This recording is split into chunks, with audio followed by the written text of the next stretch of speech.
terminando. Estuve haciendo un censo hoy, ya están todos por el quinto, sexto, algunos noveno, así que me alegro mucho. Próximo cuatrimestre vamos a hacer algunas cositas más complejas integradas con las demás cátedras.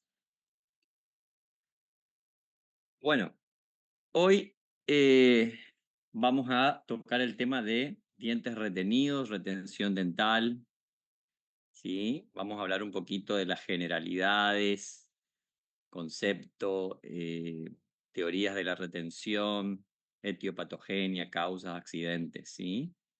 Así que bueno, cualquier cosita, anoten y al final hacemos una ronda de preguntas sin ningún problema. ¿Ok?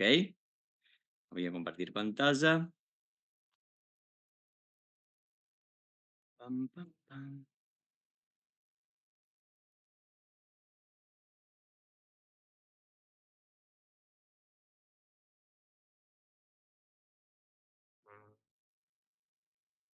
Bien,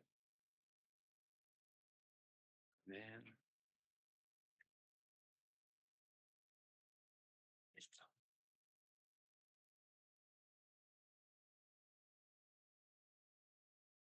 ¿Se ve la pantalla? Sí, profesor. Bueno,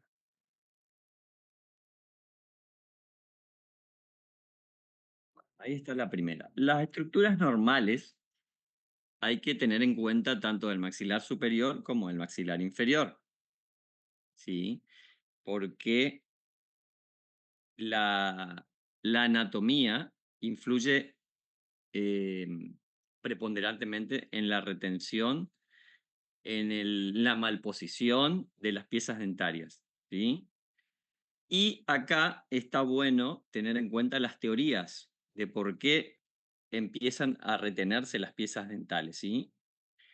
Según Hatton, que es un autor que habla sobre la cerebración del hombre, desde el Homo habilis, Homo sapiens, ¿sí? Homo erectus, es como que hay una evolución donde aumenta la caja craneana, aumenta el tamaño del cráneo, ¿sí?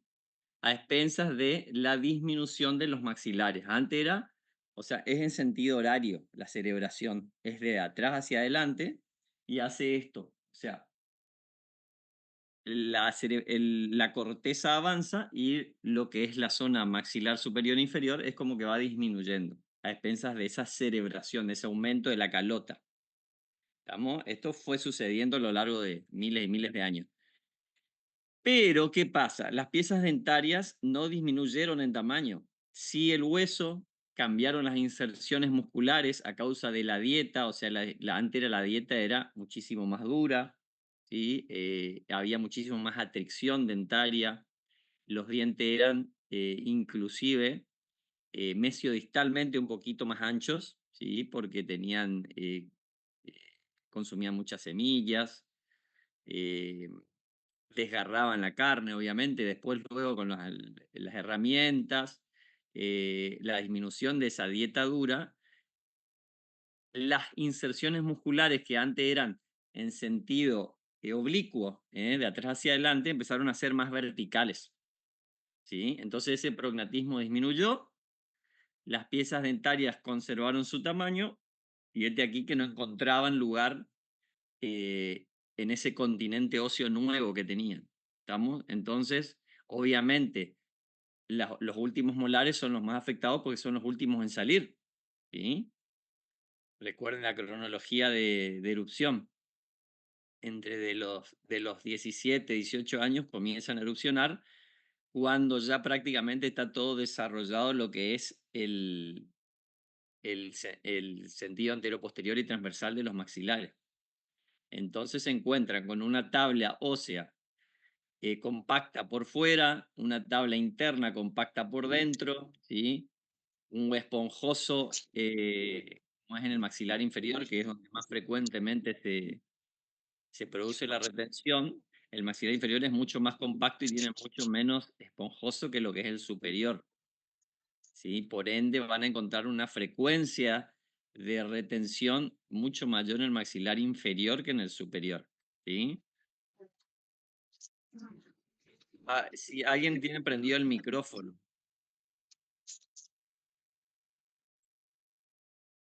Bueno, siguiendo con esto, también obviamente influyó también en la retención. Estábamos hablando de la disminución de la consistencia de la dieta, ¿no? Y hay otra teoría de Harpin que habla de que la transmisión se produce a través de los músculos, ¿sí? Son los elementos de transmisión, ¿sí? Perdón, los elementos de transmisión es el hueso, ¿sí? Los elementos activos son los músculos y los elementos de ejecución son los dientes, ¿sí? Los dientes, que son los elementos de ejecución, conservaron su tamaño, ¿sí? Los elementos de transmisión, como ser el hueso, y los elementos activos, como los músculos, son los que disminuyeron en fuerza, en potencia y en lugar de inserción muscular, ¿sí? Antes se insertaba mucho más alto, ¿sí? Agarraban toda la fosa temporal y luego fueron disminuyendo el alto hasta llegar un poquito por encima del arco cigomático, ¿sí? Y en vez de ser oblicuo, como le dije hacia adelante, empezaron a ser más verticales, ¿sí? Disminuyeron en ese sentido, bajaron de su nivel de inserción, disminuyeron su potencia y su consistencia obviamente, de mordida, ¿no? Todo eso influyó en la disminución del tamaño óseo, que es el continente, que aloja el contenido, que son los dientes. ¿Eh? Bueno, siguiendo con esto, vamos a ver un poquito la topografía del maxilar superior.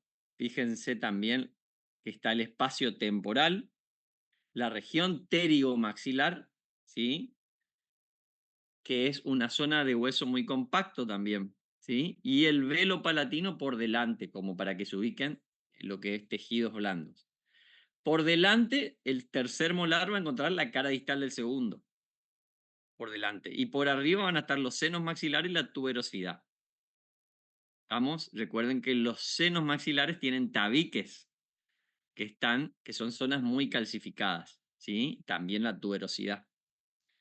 Todo esto son tipo pequeños obstáculos que hacen que los dientes se encuentren o en mal posición o con algún proceso eruptivo anómalo, ¿sí? O retenidos directamente. Y en el maxilar inferior, por delante, tenemos la cara distal del segundo, tenemos la relación estrecha con el paquete vasculonervioso por debajo.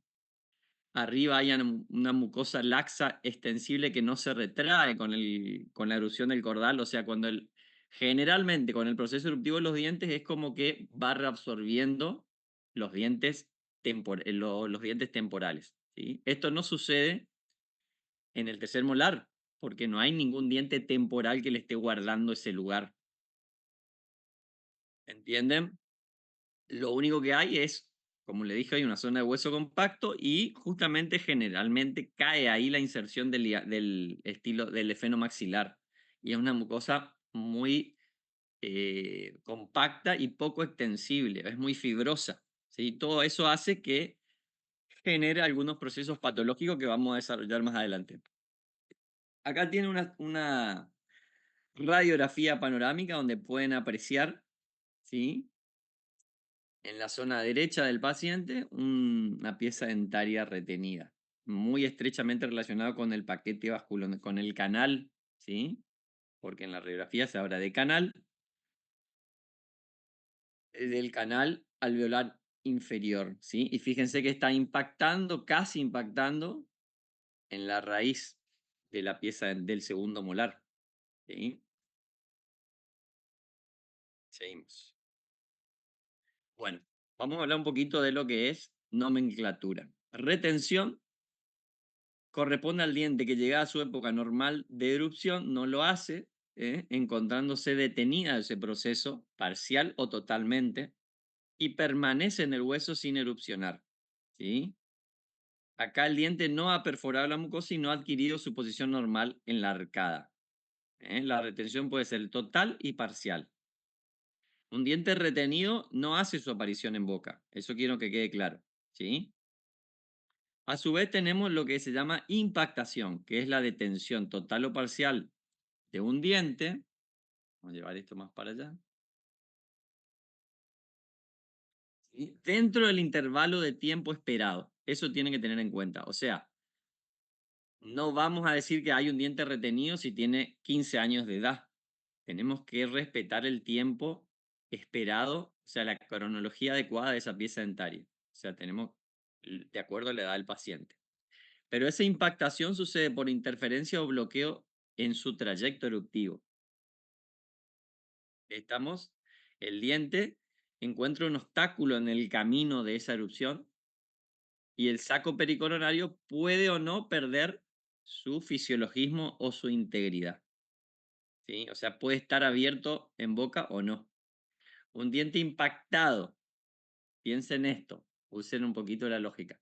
Un diente impactado que no está abierto su saco perioinario en boca es un diente retenido parcialmente. O sea, si vamos al concepto que está arriba para relacionarlo. Pero un diente impactado que ya está con su saco pericoronario expuesto al medio bucal no es un diente retenido. Es un diente impactado que encontró un obstáculo y no llegó a tener, digamos, la altura normal oclusal que las demás piezas dentarias. Está como en infraoclusión. A eso se llama diente impactado. No confundan con diente retenido. ¿Estamos? Inclusión, detención total de la erupción de un diente dentro del intervalo de tiempo esperado en relación con la edad del paciente por interferencia o bloqueo en su trayecto normal de erupción, por encontrar un obstáculo mecánico. Este queda retenido en el hueso maxilar rodeado aún de su saco pericoronario intacto. Eso es lo que le venía diciendo. O sea, la retención total o parcial puede ser una inclusión. ¿Estamos? O sea, y la inclusión siempre va a ser una retención. Por ahí no quiero que se confundan mucho, pero tengan en cuenta que estos conceptos pueden aparecer en la literatura y le pueden traer, ¿cómo se dice? Se pueden equivocar. O sea, una cosa es retención, que puede ser total o parcial, y el diente no aparece en boca. En la impactación puede llegar a aparecer en boca. En la inclusión no aparece en boca. No aparece en boca y el saco pericoronario está intacto. ¿Estamos? La inclusión y la retención pueden ser sinónimos. Para ello, o sea, para saber por qué ocurre la retención, es bueno saber qué significa erupción dental, ¿sí? Que es la migración dentaria desde su lugar de desarrollo, o sea, de su lugar germinativo, ¿sí? Hasta su lugar, su posición, hasta lograr su posición funcional en el arco, ¿sí? Durante ese camino, principalmente hablando de terceros o dientes retenidos en general, en ese camino, porque el germen es como que hace un avance desde donde está hasta su lugar en boca, ¿sí? Esa es la fuerza eruptiva, ¿sí? Y en ese camino pueden suceder muchísimas cosas en diferentes periodos, ¿sí? Prenatal, postnatal, pueden haber enfermedades carenciales, un montón de cosas que ahora vamos a nombrar, pero que pueden alterar esa erupción fisiológica, esa erupción normal. ¿Estamos? Entonces, de acuerdo a ese tipo o en qué momento sucedan esta consecuencia durante esa erupción, van a producir diferentes retenciones. Aquí tienen otro concepto, es el proceso por el cual la corona dentaria migra desde su lugar de desarrollo óseo hasta su posición, aquí se fue solo para adelante, hasta su posición funcional en la cavidad bucal y depende del folículo dental. O sea, si el folículo dental está íntegro, solamente van a poder erupcionar normalmente. Y esto sucede en ambas denticiones. O sea, la retención dental no es exclusivo de los dientes permanentes. También sucede en los dientes temporales. ¿Ok? Condiciones embriológicas. De esto depende si esa pieza dentaria es proclive a la retención o no. ¿Sí? O sea, tenemos que tener en cuenta estas condiciones. El grado de calcificación radicular y coronaria de la pieza dentaria, ¿sí? El grado de calcificación ósea que haya circundante a esa pieza dentaria, estos son condiciones que tenemos que estudiar, o sea, condiciones de los tejidos que rodean a la pieza dentaria y de la pieza dentaria. La inclinación del eje eruptivo y la cronología. ¿Por qué dice inclinación del eje eruptivo, porque el óster generalmente, ¿no?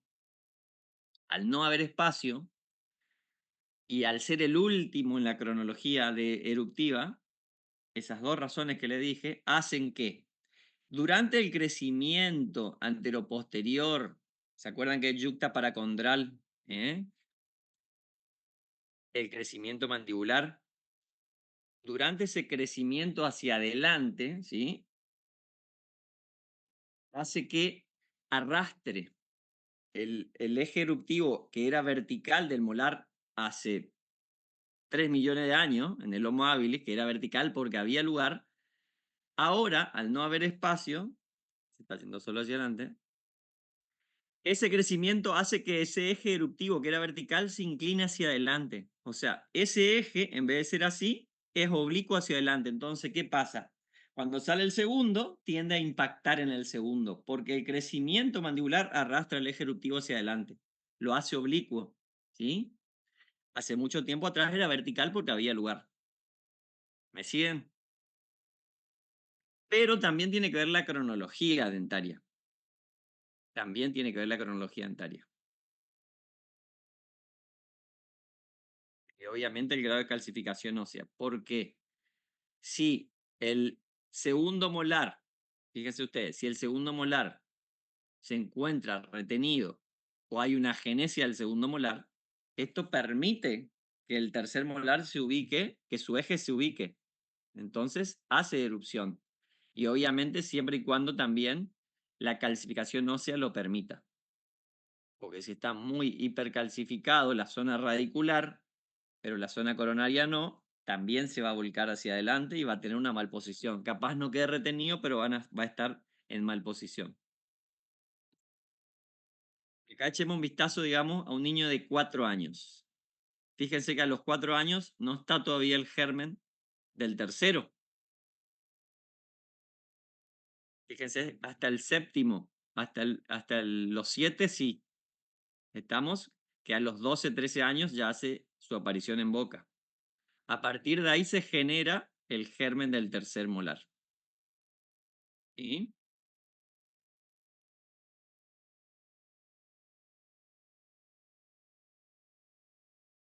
Aquí está la cronología eruptiva. Fíjense ustedes, por color, ¿sí? De 6 a 9 meses, los incisivos, el rojo está los incisivos laterales de 8 a 10 meses, perdón, los incisivos inferiores, los incisivos superiores de 8 a 10 meses, ¿sí? Hasta los 21 meses están los molarcitos y los los caninos. Después están los que son los gérmenes, ya de las piezas dentarias, ¿sí? Y el segundo molar, el primer molar a los 6, ¿sí? El primer molar. Y después viene el segundo molar, que a los 12 o 13 años. ¿Sí? O sea, hasta los 13 años no vamos a ver nada, simplemente va a haber un germen.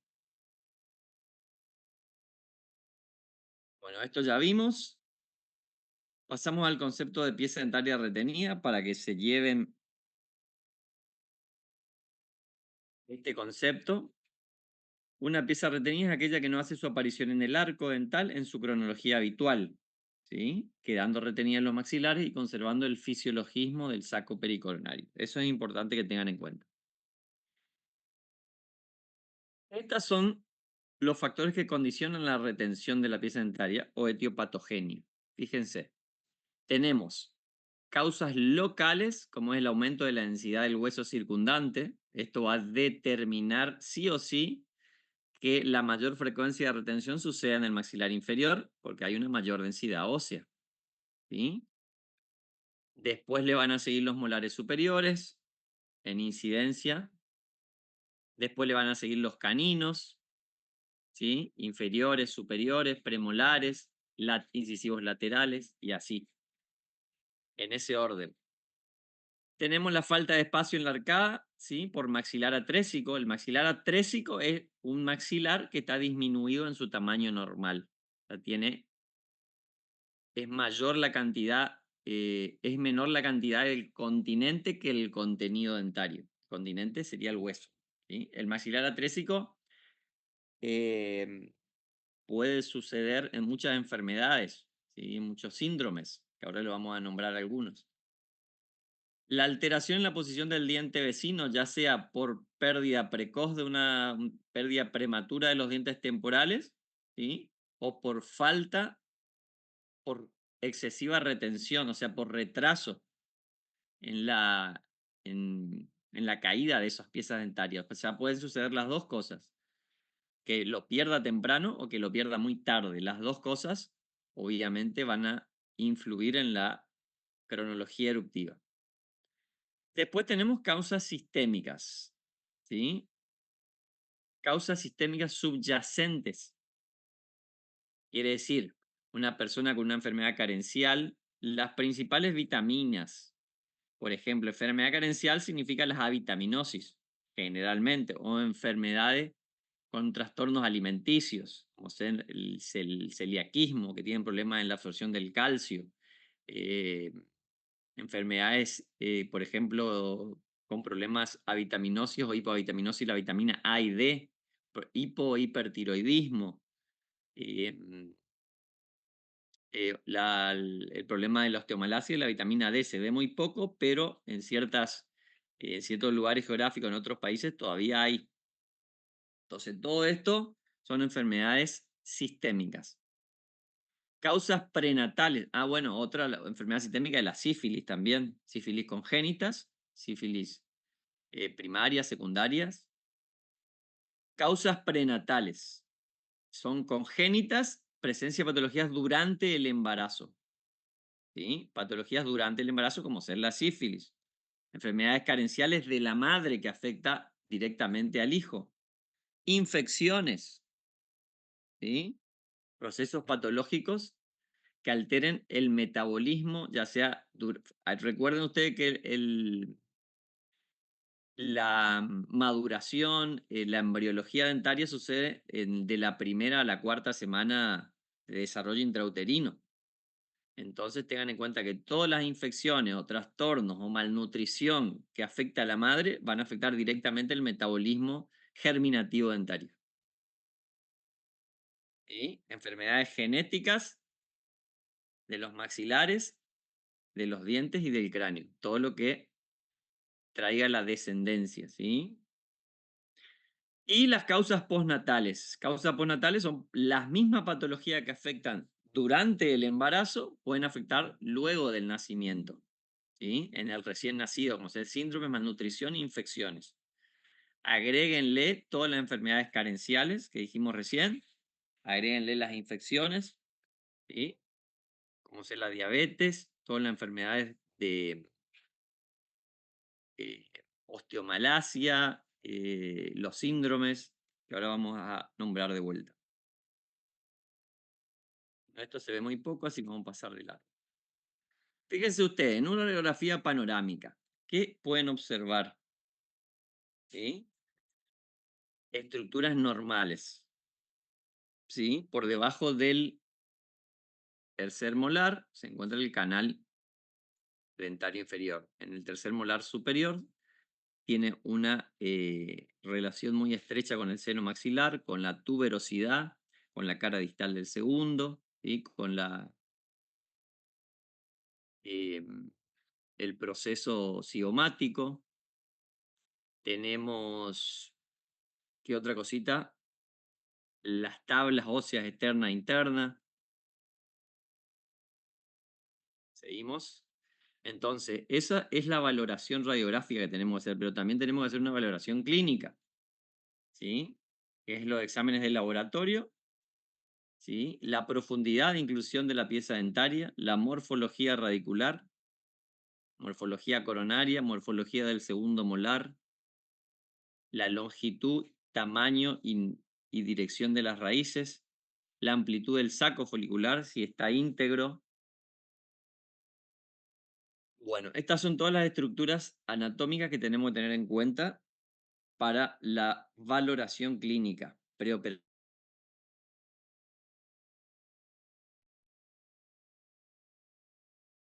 Ya tenemos las causas prenatales. Como repasando, entonces son hereditarias, puede ser endocrinas, ¿sí? alteraciones de algunas glándulas, la glándula de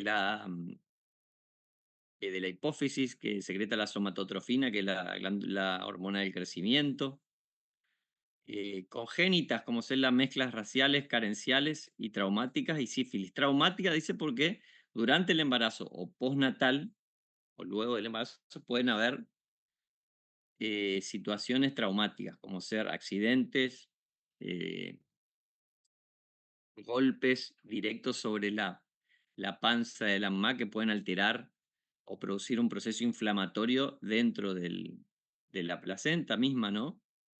Que pueden alterar el crecimiento de las piezas dentarias.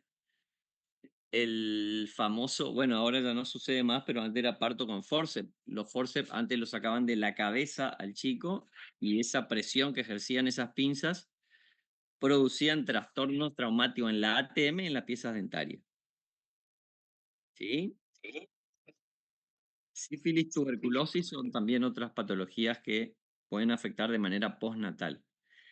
Y las condiciones raras. Estas condiciones raras son genéticas algunas y otras directamente son sin causa aparente, digamos, sin causa eh, precisa. La disostosis craneal, la oxicefalia, que es el aumento del líquido intracraneal, flap, que son las fisuras labioalveolo-palatinas o fisuras labioalveolares solamente. Todo esto producen retención de las piezas dentarias y síndromes. Tenemos el síndrome de Crusoe, de Treacher-Collins, síndrome de, no se me viene ahora, pero esos son los famosos, eh, los chicos sindrómicos que vienen, a ver si tenemos acá una fotito. Este es el de Treacher-Collins, fíjense que tienen cara de pájaro. La atresia de los maxilares. El síndrome de Pierre-Robin también. Me figuro más. Y aparte tenemos, esas son las causas sistémicas o causas generales. Después tenemos las causas locales que pueden producir la retención dentaria, como ser la dirección anómala y posición ectópica de la pieza dentaria.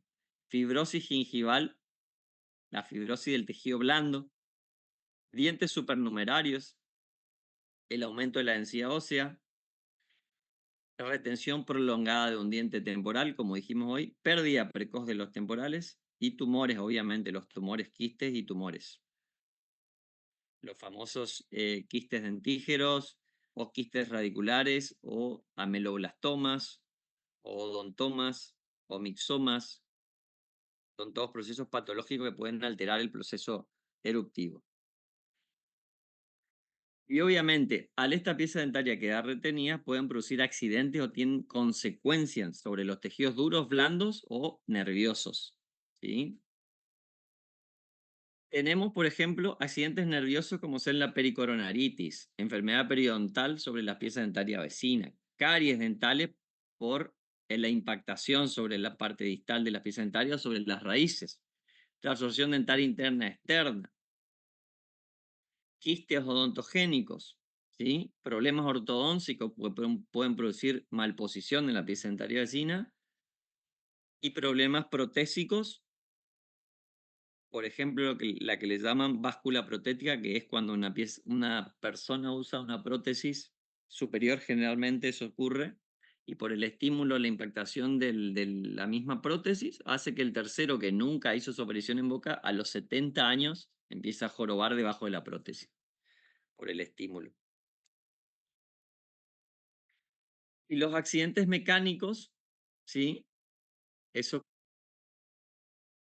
nerviosos o patológicos. Y los accidentes mecánicos pueden ser locales, en la integridad misma de la pieza dentaria vecina, en los tejidos blandos, y a distancia el desplazamiento dentario o alteración en la misma ATM. Fíjense esta panorámica. Dos piezas dentarias retenidas de ambos lados, segundo y tercer molar, ¿sí? Por una atresia maxilar.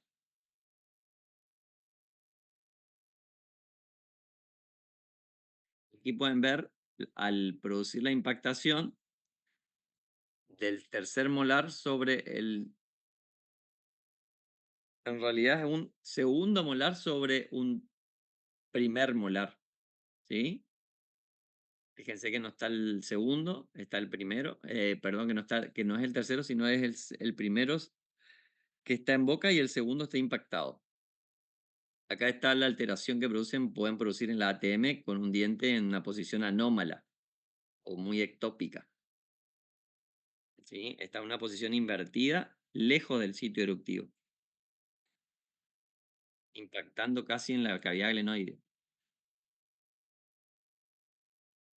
Y estos son los accidentes más frecuentes e infecciosos, ¿eh? La pericoronaritis, que es la inflamación del capuchón pericoronario por una infección microbiana. Esta puede ser aguda y crónica, pero es muy doloroso, pueden producir inclusive trismus, pueden desencadenar verdaderas tumoraciones, ¿sí? Procesos, celulitis,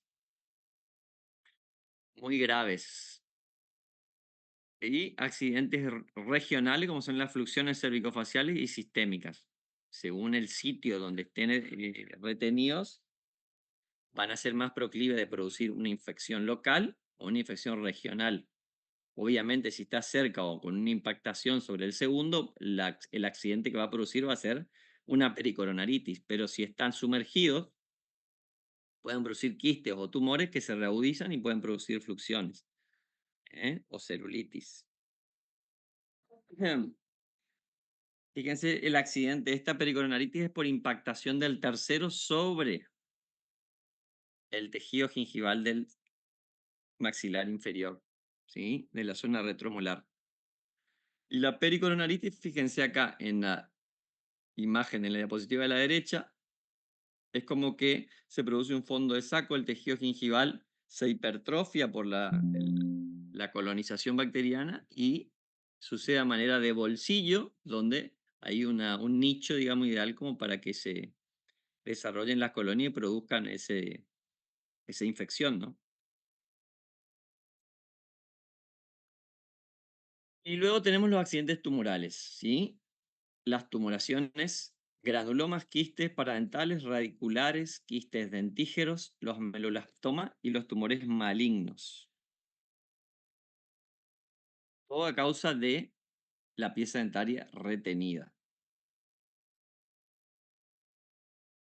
Acá tenemos los accidentes nerviosos, que son por la compresión o por el traumatismo sobre el paquete vasculonervioso, ¿sí? Alteraciones sensitivas, motoras, como es el trismo, parálisis facial, trastornos secretores, como ser la cialorrea, lagrimeo o seroftalmia, que es por impactación sobre las glándulas, trastornos trófico cutáneo mucosos, ¿sí? Que es el edema, la inflamación de la encía.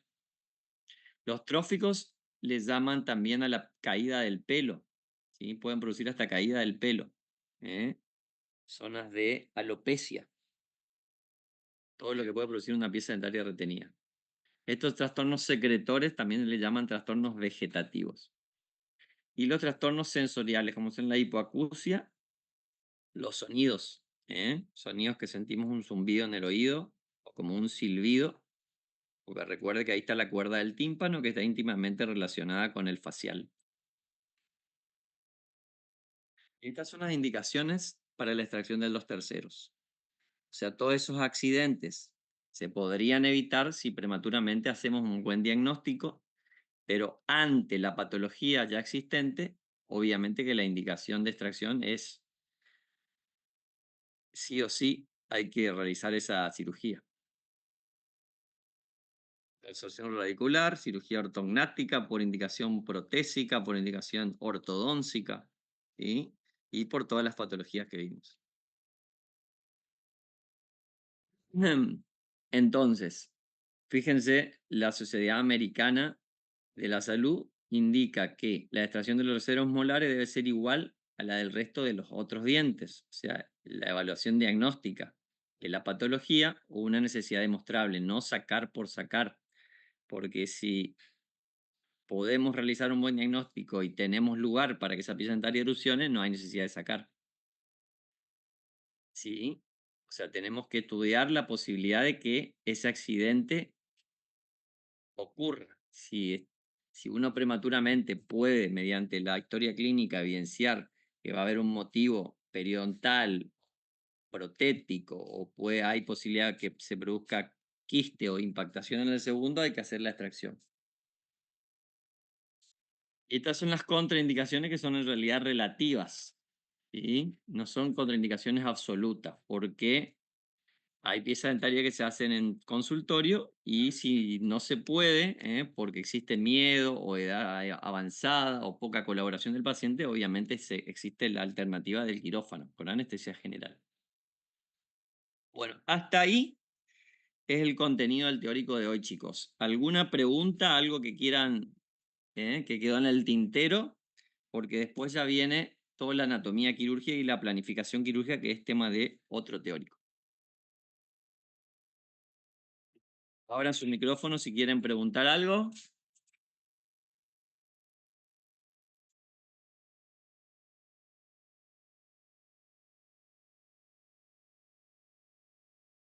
¿Por qué el profe dijo Sí, que las endocrinas son prenatales? las O sea, endocrinas. allá en una No, diapositiva. los problemas endocrinos. Cuando hablamos de causas, Sí, porque las hormonas, acordate que las hormonas están presentes durante el embarazo en la madre. en ¿Sí? la madre. Perdón. Claro, los problemas de la madre afectan directamente al feto, al desarrollo embriológico. Las Sí, enfermedades carenciales de la madre se traducen en problemas carenciales sobre el feto en proceso. sí, Sí o sí, sí, porque el feto saca todo lo que es nutriente del estado hormonal del organismo de la madre. ¿Estamos? sí. Perfecto. Bueno, eso nomás. Estamos. Gracias. No, de nada. ¿Alguna otra preguntita, chicos? Sáquense las dudas.